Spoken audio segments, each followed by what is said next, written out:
Hello बच्चों, आप सभी घर पे स्वस्थ होंगे। हेलो बच्चों, गुड मॉर्निंग। आप सभी घर पे बहुत अच्छे से होंगे और पढ़ाई कर रहे होंगे, ठीक है। कल जैसा कि आपको पता है कि हमारा चैप्टर साझेदार का अवकाश ग्रहण और मृत्यु खत्म हो गया, ठीक है, प्रैक्टिकल के साथ। आज हमारा नया चैप्टर स्टार्ट हो रहा है, लेसन 6, साझेदारी फर्मों का विघटन या समापन, ठीक है। समापन यानी पूरे तरीके से खत्म करना, विघटन। विघटन का दूसरा नाम क्या है? समापन, ठीक है। हमने क्या क्या पढ़ा पार्टनरशिप में? साझेदारों के रेशों में परिवर्तन किया, नया साझेदार आया, पहले पुनर्गठन किया, नया साझेदार प्रवेश किया, उसके क्रियात्मक सवाल किए, उसके बारे में पढ़ा। फिर साझेदार ने अवकाश ग्रहण किया, उसके बारे में भी पढ़ा। अब किन किन कारणों से फर्म का समापन भी किया जा सकता है, ठीक है। अब साझेदारी फर्मों का समापन, समापन होता क्या है? समापन यानी होता है साझेदारों के बीच, साझेदारी फर्मों के बीच जो अनुबंध हुआ है उसका रद्द हो जाना। क्या कहलाता है? समापन कहलाता है।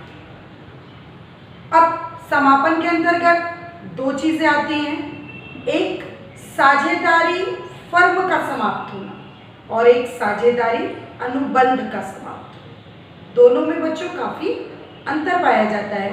साझेदारी फर्म का समापन अलग होता है और साझेदारी अनुबंध का समापन अलग होता है। आज हम इसके बारे में ही चर्चा करेंगे। देखें, विघटन यानी क्या होता है? समापन, ठीक है।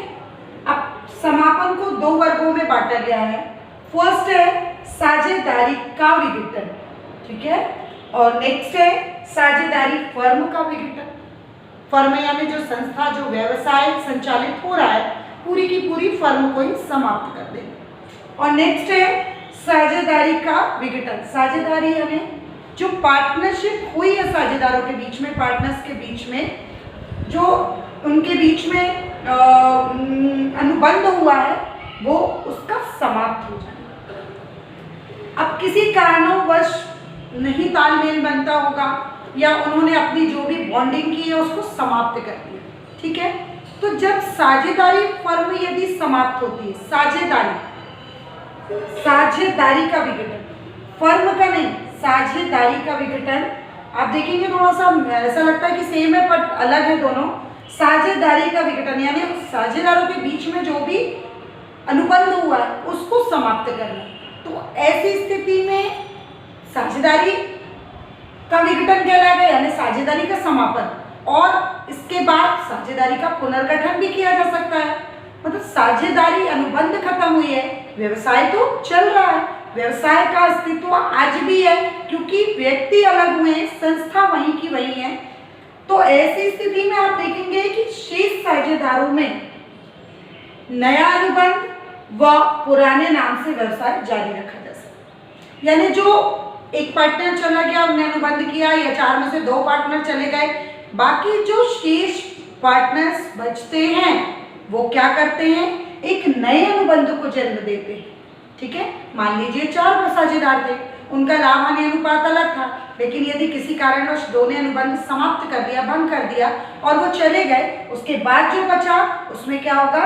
नया अनुबंध तैयार होगा। यानी जो संस्था अस्तित्व में है तो नया अनुबंध जो तैयार हुआ और पुराने नाम से व्यवसाय जारी रहेगा, ठीक है। केवल अनुबंध बदल गया किंतु व्यवसाय चालू। साझेदारी के विघटन से आशय कि साझेदारी अनुबंध का भंग होना, ठीक है, साझेदारों का अलग होना, और जो शेष साझेदार बचते हैं वो नया अनुबंध करके पुराने नाम से ही व्यवसाय को जारी रखते हैं, पर व्यवसाय चलता रहता है। अब बात आती है साझेदारी फर्म के विघटन। फर्म के विघटन यानी फर्म का ही समाप्त हो जाना, खत्म हो जाना, उसका समापन कर देना, ठीक है। तो भारतीय साझेदारी अधिनियम 1932 की धारा 39 के अनुसार आप देखेंगे कि साझेदारी व्यवसाय पूर्ण रूप से क्या होती है? बंद हो जाती है। बंद हो जाती है यानी इसमें इसका अस्तित्व समाप्त हो जाता है, इसको पूर्ण रूप से खत्म कर दिया जाता है, कोई भी साझेदार इसमें नहीं बचता। जब व्यवसाय ही नहीं रहेगा तो साझेदार क्या करेगा, ठीक है।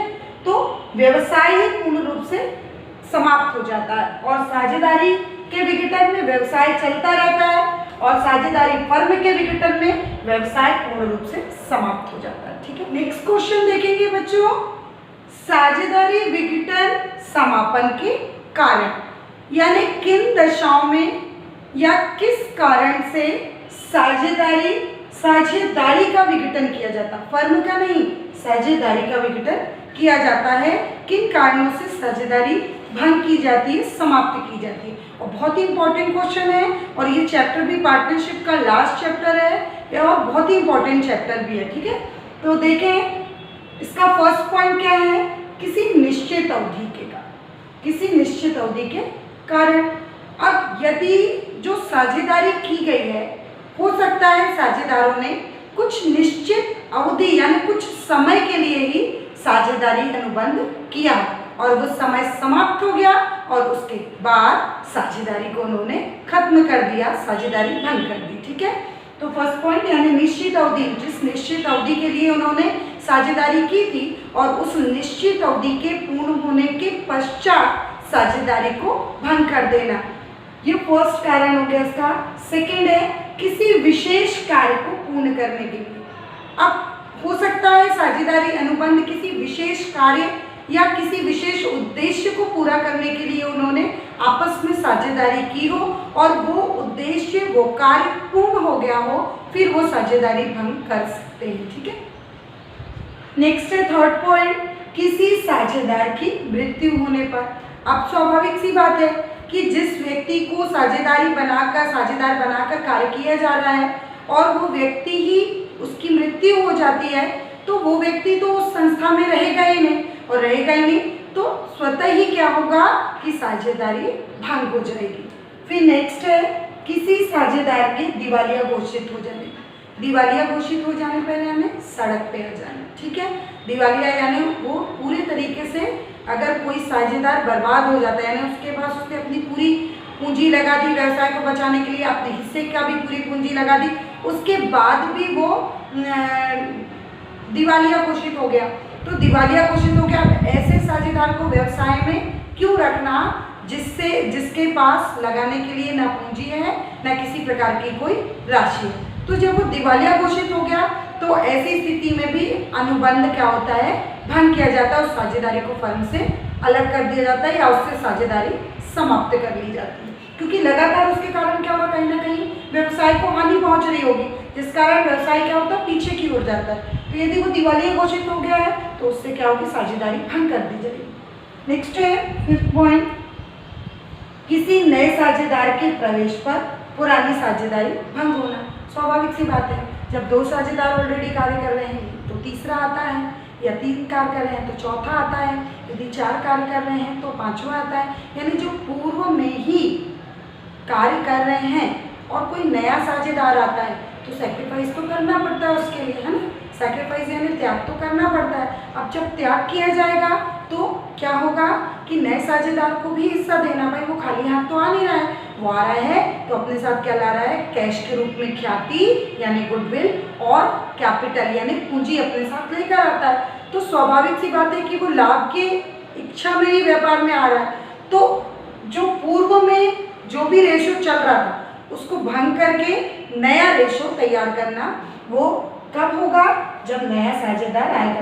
तो पुरानी साझेदारी जो भी चल रही थी वो क्या होगी, भंग होगी। उसके बाद नया साझेदारी का अनुबंध होगा। और ये चीज़ कब की जा सकती है, साझेदारी का पुनर्गठन भी इसको हम कह सकते हैं, जो हमने चैप्टर में पढ़ा था कि किसी साझेदारी के प्रवेश या अवकाश ग्रहण करने पर साझेदारी फर्म का पुनर्गठन किया जाता है, ठीक है।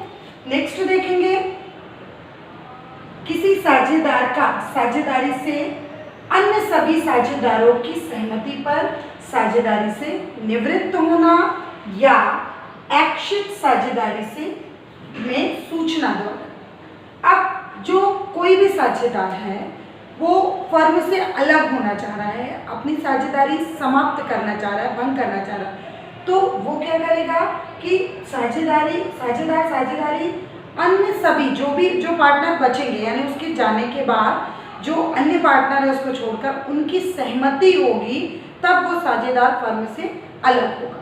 एक और कंडीशन इसमें ऐड होती है बच्चों कि यदि साझेदार, जब वो साझेदार बना होगा, जब उसने अनुबंध किया होगा, तो हो सकता है वो साझेदारी कैसी हो, ऐच्छिक हो, यानी वो अपनी इच्छा से व्यापार में रहेगा, अपने इच्छा से अनुबंध को भंग करके जा सकता है। तो जब ऐसी स्थिति होगी तो ऐच्छिक साझेदारी में वो सूचना देकर साझेदारी फर्म को समाप्त कर सकता है। ठीक है, क्या पढ़ा हमने? पहला पढ़ा हमने कि कोई साझेदार फर्म से कब अलग हो सकता है, अन्य सभी साझेदारों की सहमति से वो फर्म से निवृत्त हो सकता है, यानी अवकाश ग्रहण कर सकता है, यानी हट सकता है। पहला कंडीशन इसमें आएगा। दूसरा, यदि साझेदारी अनुबंध जब उनने किया था और वो ऐच्छिक अनुबंध था, यानी वो अपनी इच्छा से ही व्यापार को छोड़कर जा सकते हैं, तो वो सूचना देकर व्यापार से निवृत्त हो सकते हैं। ठीक है, नेक्स्ट है बच्चों विद्यमान साझेदारों में लाभ हानि में परिवर्तन। अभी जैसे बताया, जो भी साझेदार हैं किसी भी कारणवश उनके जो लाभ हानि के रेशो हैं उनमें परिवर्तन होना, तो इस कारण भी साझेदारी का पुनर्गठन होता है और साझेदारी फर्म में क्या होता है, परिवर्तन होता है, या कोई अलग हो सकता है उसमें, है ना। तो इस प्रकार से हमने कुल 7 पॉइंट्स पे साझेदारी विघटन को पढ़ा, है ना। पहला क्या था, किसी निश्चित अवधि के कारण। सेकंड था किसी विशेष कार्य को पूर्ण करने के लिए तो साझेदारी की गई थी और वो कार्य पूर्ण हो गया, वो उद्देश्य पूर्ण हो गया। उसके बाद है किसी साझेदार की मृत्यु होने के कारण। फिर उसके बाद है यदि कोई साझेदार दिवालिया हो जाता है, दिवालिया घोषित हो जाता है, तो भी साझेदारी हम भंग कर सकते हैं। नेक्स्ट है कोई साझेदार अगर फर्म में प्रवेश कर रहा है तो पुरानी साझेदारी को भंग करके नई साझेदारी बनानी पड़ेगी। फिर किसी साझेदार को यदि फर्म से अवकाश ग्रहण करना है तो अन्य सभी की सहमति से वो निवृत्ति कर ले सकता है, और यदि वो ऐच्छिक साझेदारी है तो अपनी इच्छा से सूचना देकर वो साझेदारी फर्म को भंग कर सकता है, साझेदारी को भंग कर सकता है। नेक्स्ट है विद्यमान साझेदारों में यदि लाभ हानि में परिवर्तन होता है तो भी साझेदारी भंग की जा सकती है। अभी हमने पढ़ा सिर्फ साझेदारी विघटन यानी समापन और उसके कारण, यानी किन दशाओं में साझेदारी का समापन या साझेदारी को विघटन या साझेदारी भंग की जा सकती है। ठीक है, इसको बहुत अच्छे से डिक्टेट करके आप कॉपी में लिखेंगे। ठीक है, नेक्स्ट क्वेश्चन देखेंगे बच्चों, साझेदारी फर्म के विघटन की विधियां। ठीक है, अभी हमने साझेदारी का विघटन पढ़ा था, अब हम पढ़ रहे हैं फर्म यानी साझेदारी जो फर्म होती है उसका विघटन या समापन किन किन विधियों से किया जाता है। और ये बहुत ही महत्वपूर्ण क्वेश्चन है, आईएमपी क्वेश्चन है और मोस्टली क्वेश्चन एग्जाम में पूछा भी जाता है। ठीक है, तो देखें इसको समझेंगे। पहला पॉइंट है हमारा समझौते द्वारा समापन। अब समझौते द्वारा समापन क्या होता है, साझेदारी का जो जन्म होता है वो किस कारण से होता है, अनुबंध के कारण से, यानी ठहराव के कारण से। ठहराव के कारण जो जन्म होता है साझेदारी का, यानी उनके बीच में बॉन्डिंग हुई है, अनुबंध हुआ है, तो वो आपस में समझौता करके साझेदारी फर्म को समापन कर सकते हैं, उसका समापन कर सकते हैं, उसको खत्म कर सकते हैं, फर्म यानी भंग हो जाएगी। ठीक है, तो समझौते द्वारा समापन यानी आपस में समझौता करके फर्म को समाप्त कर सकते हैं। नेक्स्ट है हमारा अनिवार्य समापन। अनिवार्य समापन यानी कुछ भी हो फर्म को समाप्त करना ही करना हो, अनिवार्य यानी वो आवश्यक हो जाएगा ऐसी स्थिति में फर्म को समाप्त करना। तो वो कंडीशन कौन सी होगी, देखें हमने 2 वर्गों में उसको बांटा। पहला है दिवालिया घोषित होना, यदि एक को छोड़कर, एक साझेदार को छोड़कर बाकी सब फर्म में दिवालिया हो गए। मान लीजिए 3 साझेदार हैं तो एक बचा है, बाकी 2 दिवालिया हो गए। 4 हैं तो एक बचा है, बाकी 3 दिवालिया हो गए, जो पूरे तरीके से सड़क पर आ गए। अब व्यवसाय किस प्रकार चलेगा, तो ऐसी स्थिति में जो बचा हुआ साझेदार रहता है वो फर्म को समाप्त कर देता है। ठीक है, नेक्स्ट है अवैधानिक। यदि फर्म अवैधानिक है, गैर कानूनी रूप से कार्य कर रही है, तो ऐसी स्थिति में भी अनिवार्य समापन की श्रेणी में आता है। यानी फर्म पूर्ण रूप से कैसी होनी चाहिए, वैधानिक होनी चाहिए। व्यवसाय कैसा होना चाहिए, पूर्ण रूप से वैधानिक होना चाहिए। यदि अवैधानिक यानी गैर कानूनी तरीके से कार्य किया जा रहा है तो उसको भी अनिवार्य समापन की श्रेणी में लाया जाता है। जैसे ये क्या है, ये हेडिंग है, ये इसके अंतर्गत आएगा। अभी हम उसको विस्तार से लिखेंगे आप, है ना, कि कोई कोई पॉइंट सिंगल में है, कोई कोई के अंतर्गत क्या दिया गया है, पॉइंट्स को डिवाइड किया गया है। तो पहला, यदि एक साझेदार को छोड़ के फर्म में विद्यमान साझेदार जो बाकी जो बच रहे हैं, यदि वो सब दिवालिया घोषित हो जाते हैं, तो ऐसी स्थिति में भी अनिवार्य समापन होगा। नेक्स्ट है अवैधानिक, यदि फर्म अवैधानिक है, गैर कानूनी तरीके से कार्य कर रही है, तो भी फर्म का समापन कर दिया जाएगा, यानी वो अनिवार्य समापन की श्रेणी में है। नेक्स्ट साइड हेडिंग हम डालेंगे संयोग द्वारा समापन। अब संयोग द्वारा समापन की एक संयोग बनता है कि अब हमको समापन करना ही करना है।